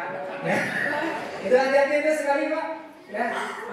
Nah makanya yang atas itu fungsinya kalau yang tadi yang bawahnya tidak bisa ke atas, maka yang atas itu harus menutup bagian aurat kita. Terutama yang laki-laki kan aurat laki-laki itu mabaina surah wa rukbah, antara lutut dengan pusar. Kemudian membelakangi Ka'bah. Nah makanya Bapak Ibu nanti kalau sedang tawaf harus fokus, harus khusyuk, jangan lirik kiri lirik kanan apalagi balik ke belakang. Karena terkadang telinga kita tuh jeli Pak, ada yang ribut di belakang, pinginnya lihat gitu. Siapa sih yang ributnya? Begini kan. Maka begitu Ka'bah di belakang ini batal tawafnya.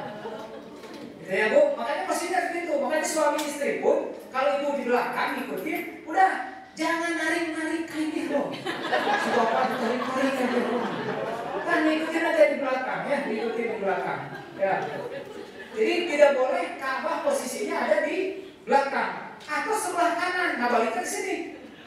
Berarti posisi Ka'bah ada di kanan kita. Nah, itu batal Pak tawafnya. Harus selalu Ka'bah itu berada di posisi sebelah kiri. Kemudian berniat membatalkan tawaf. Dia sengaja ini mah, saya batalin putaran ketiga ini, batal ketiganya. Memulai dan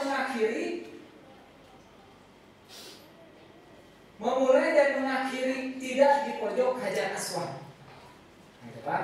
Dan yang terakhir masuk Hijir Ismail. Mana Hijir Ismail teh? Batu yang melengkung kan? Ada di sudut antara apa yang ujung itu sebelum sesudah Hajar Aswad ya. Nah yang melengkung itu Hijir Ismail. Walaupun kosong, Bapak sedang tawaf, cek Bapak jarang-jarang Hijir Ismail kosong kata Bapak. Masuk kata Bapak ke situ, maka batal tawaf putaran itu saja. Jadi yang dimaksud di sini Pak, apabila sedang tawaf melanggar salah satu yang 6 ini, ya poin tersebut, maka tawaf yang batal atau rusak hanya tawaf putaran itu. Jadi tidak usah ulang dari satu lagi. Jadi kalau batal ibu di tawaf putaran 3, berarti yang harus diulang hanya putaran. Dari mana Ustaz memulainya? Dua pendapat. Pertama, di tempat di mana bapak batal, atau kembali ke rukun Hajar Aswad. Gitu ya Pak. Jadi bapak batalnya di mana? Di pas lengkungan Hajar Ismail, batal di situ. Bapak wudhu lagi, makanya wudhunya tadi silakan ada pendapat tadi yang Imam Hanafi ya, atau Hambali tadi itu, yang semprot itu Hambali, atau tetap ada Imam Syafi'i, bapak ke belakang, dekat air Zam-Zam, karena banyak sekarang air Zam-Zam itu insya Allah tidak akan habis gitu ya. Kalau untuk hanya wudhu, dengan wudhunya tentu bukan kayak wudhu di kita yang airnya bisa digelontorkan gitu Pak, tapi dengan cara yang darurat wudhunya. Kemudian mulai lagi tawaf gimana? Tadi kalau batalnya di Hijr Ismail berarti mulai dari situ, atau bapak pulang dari mana? Dari Hajar Aswad. Nah gitu, udah ya. Di putaran itu saja. Ini macam-macam tawaf nanti insya Allah kita bahas di pas haji. Ada tawaf ibadah, tawaf wudhu ya. Nah ini Bapak Ibu, ini Hajar Aswad. Nah ini yang disebut dengan makobir. Biasanya ada polisi di sini nih, ya. Ini polisi yang jaga selalu askar. Nah ini pintu Ka'bah. Nah ini tembok dinding ini, antara ini dengan ini sudut ini yang disebut dengan multazam. Ya.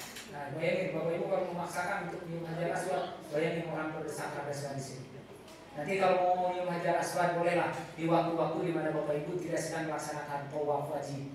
Contoh pas tawaf sunnah gitu ya, waktunya lebih leluasa, bapak-bapak mau mencoba, Ustaz mau ikut berdesakan dengan yang lain biar terasa bagaimana sulitnya perjuangan dalam ibadah, enggak apa. Tapi kalau sekiranya tidak kuat, batal wajib ya, gitu.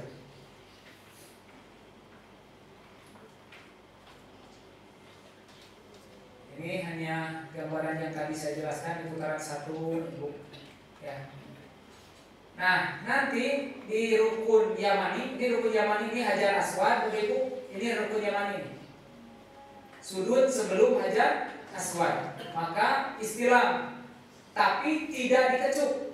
Jadi hanya Bismillahi Allahu Akbar, itu aja. Tidak dikecup ya. Kalau di Hajar Aswad maka di Bismillahi Allahu Akbar tidak dikecup. Kalau di rukun Yamani hanya mengatakan aja Bismillahi Allahu Akbar. Nah, kemudian doa Rabbana atina dan seterusnya tadi. Nah ini multazam, ini pintu Ka'bah, ini Hajar Aswad, gitu ya. Kemudian ini Hijr Ismail, nah ini batu yang melengkung ini. Kemudian ada rukun Iraqi, yang ini sudut yang ini. Kemudian ini rukun Syam, yang ini. Ini nanti ada talang, Hizab namanya. Kemudian ini rukun Yamani, sudut ini. Nah ini Aswad, ini ada gambar-gambarnya. Rukun Syam, Yamani. Yang disebut dengan Mu'tazah. Ini makom Ibrahim.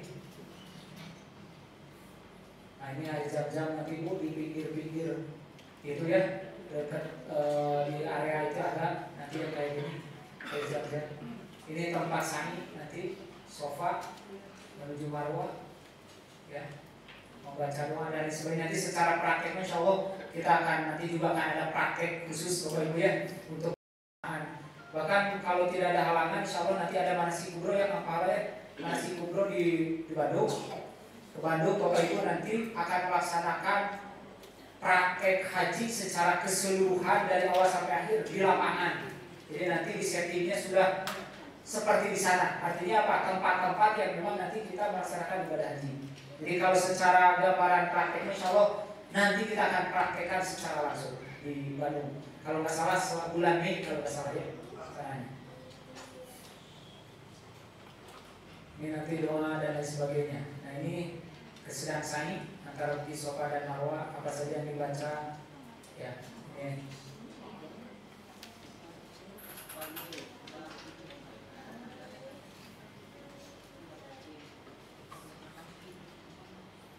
perjalanan pertama ke Marwah. Nah, ini ada nanti ada lampu warna hijau Bapak Ibu, pilar hijau nanti yang disebut dengan berlari kecil bagi siapa? Bagi laki-laki. Tapi lain lompat Pak, kan bukan lari balap lari Pak. Karena ada yo, gitu ya kayak dikejar apa? Bukan, lari kecil Pak. Innas apa? Robbing fear, warham, wakfu, watakarroh, watajawaz, amma ta'ala. Hanya gini aja, lari gini. Bukan lari kayak kejar orang atau balap lari, bukan Pak. Kalau ibu-ibu jalan saja, tapi jalannya agak cepat sedikit ya. Ini nanti dikira ada tandanya. Nah ini perjalanannya di Safa Marwah.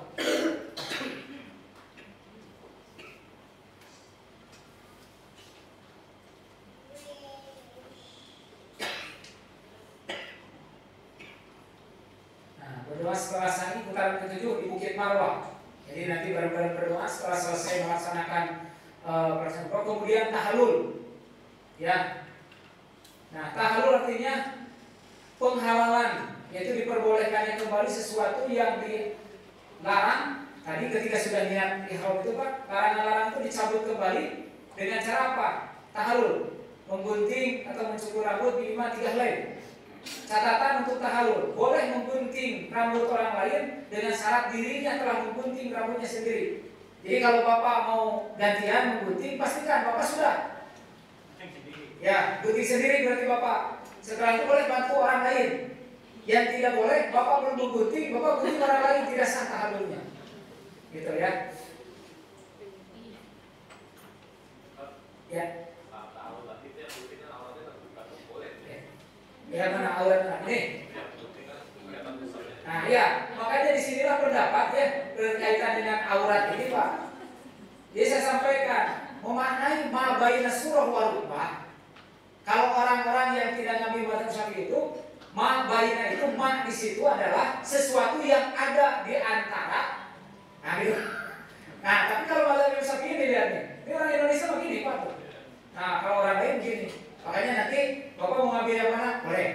Ya, ma baina surah wal rukbah itu ada ma yang mengartikan antara pusar dan lutut, berarti dari jarak sini sampai sini. Ada ma itu adalah sesuatu yang ada di antara pusar dan lutut. Nah, tidak usah dijelasin sama saya. Ya, seperti itu. Otomatis. Nah, kemudian ini tahalul di Bukit Marwah. Nah, setelah selesai tahalul, Bapak Ibu nanti kembali ke hotel menggunakan pakaian biasa lagi dan semua larangan ihram itu sudah dicabut semuanya. Tapi bukan berarti boleh bertengkar. Nah, sekarang saya sudah tidak tahu tahalul. Jadi boleh saya marah-marah lagi. Boleh tetap gitu ya, karena kita masih tetap berada di tanah haram. Ini sebagai latihan bagi kita. Nah, kira-kira nanti kita akan nunggu sampai tanggal 8 Zulhijjah. Makanya Bapak Ibu kalau yang hajinya gelombang 2 itu jauh lebih ringan menurut kami ya. Karena kita akan fokus mendekati waktu pelaksanaan hajinya. Tapi yang gelombang 2 memang ujiannya ya agak lama nunggu ibadah hajinya. Jadi fisiknya makanya terkadang para pembimbing itu atau dari kloter juga menyarankan, apalagi yang makamnya agak jauh Pak ke masjid, mereka selalu menyarankan sholat aja di hotel sebelum nanti melaksanakan ibadah haji. Jangan sampai sebelum hajian kita udah lelah gitu. Ya makanya. Nah tapi bagi yang gelombang 2, insya Allah karena waktu nunggu ke sini biasanya tidak terlalu lama. Ada yang mungkin kalau gelombang akhir itu hanya beberapa hari Pak. Kalau yang berangkat gelombang akhir itu hanya beberapa hari sampai kepada tanggal 8 Zulhijjah. Karena untuk pelaksanaan umrohnya itu hanya beberapa jam. Ya, pelaksanaan umrohnya itu hanya beberapa jam. Bapak take off di King Abdul Aziz, kemudian bergerak ke Mekah. Dari Mekah nanti langsung melaksanakan umroh. Setelah umroh tahalul sudah selesai Pak. Tinggal tunggu tanggal 8 hari tarwiyah untuk melaksanakan kembali ibadah haji. Nah maka insya Allah dari proses ini mudah-mudahan tergambar oleh Bapak Ibu sekalian apa saja yang sangat penting yang harus diperhatikan di saat kita nanti menunaikan ibadah haji tamattu, kemudian mendahulukan umroh sebelum melaksanakan haji. Itu saja mungkin yang bisa saya sampaikan untuk sementara. Bapak Ibu kalau ada pertanyaan nanti digabung aja di saat apa? Di saat materi kedua ya, sesi ketiga saya biar sekalian karena waktunya sudah tidak memungkinkan. Demikian yang bisa saya sampaikan. Terima kasih. Assalamualaikum warahmatullahi wabarakatuh. Waalaikumsalam warahmatullahi wabarakatuh. Terima kasih Ustaz Kariman Ensos telah memakan materinya dan diinformasikan kepada Ibu Mimin dan Ibu Sulastri. Silakan untuk berfoto di lantai 2 Masjid Selasar, di Selasar lantai 2 masjid, di sela-sela istirahat, sholat dan makan di waktu siang.